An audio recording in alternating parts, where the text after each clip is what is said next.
Ce samedi 18 janvier, plusieurs associations se seront retrouvées place de Beaune, à Chalon-sur-Saône, pour le premier cercle du silence de l'année 2020. Après l'adoption mouvementée de la loi Collomb en 2019, les organismes en faveur des demandeurs d'asile se réunissent pour protester en silence contre la politique d'immigration du gouvernement. Nous sommes un groupe de gens qui ne sommes pas étiquetés particulièrement, mais qui sommes solidaires d'autres associations qui viennent en aide aux migrants et qui sensibilisent la population à la situation faite aux demandeurs d'asile et aux déboutés. Et nous nous appelons les accompagnants au commissariat. Nous organisons justement aussi, en plus d'accompagner des assignés à résidence au commissariat, nous organisons périodiquement ce qu'on appelle des cercles de silence, où nous invitons tous ceux qui peuvent se sentir concernés, y compris des passants, des curieux, à venir entendre parler d'une manière chronique, plusieurs fois dans l'année, de l'évolution de la situation qui est faite par les forces de l'ordre, il faut le dire, par la préfecture, aux demandeurs d'asile et aux déboutés. Voilà, c'est à ça que vous venez d'assister.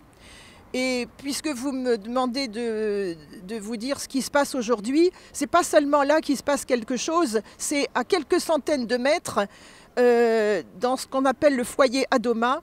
C'est l'annonce que les 5 familles dont il a été question, dont nous avons parlé pendant ce cercle, après avoir tenu un moment de silence, 5 familles qui rassemblent à elles 5 13 enfants scolarisés, vont être mises à la porte, à la rue, au plus tard le 1er juillet. Voilà, donc il y a un état d'urgence, si on peut appeler les choses comme ça, concernant la situation de chacun des membres de ces familles et en priorité les enfants. Voilà, on est dans un pays où non seulement les accords de Genève qui protègent les demandeurs d'asile ne sont pas vraiment mis en œuvre, mais la Convention des droits de l'enfant finit par devoir être bafouée par ce qui va arriver à ces enfants-là, puisqu'il est fait un appel à hébergement pour ces enfants-là.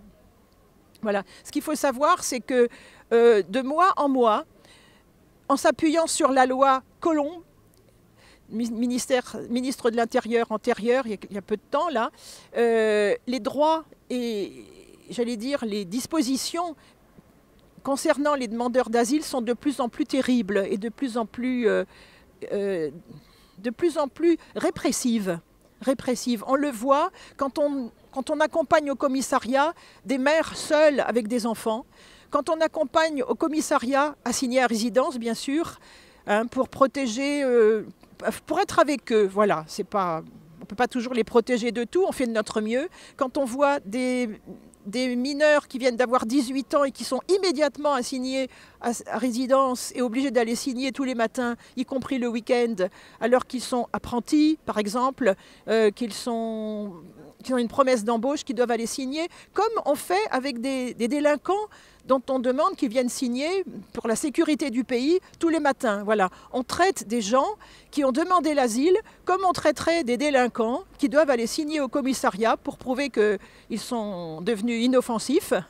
Voilà, tous les matins, pendant des mois, au commissariat de police. Donc on est assez effrayé de voir la gravité, l'insistance et ce que je qualifierais d'inhumanité avec laquelle on traite des mères isolées, de jeunes personnes de à peine 18 ans, tout juste 18 ans, et des familles.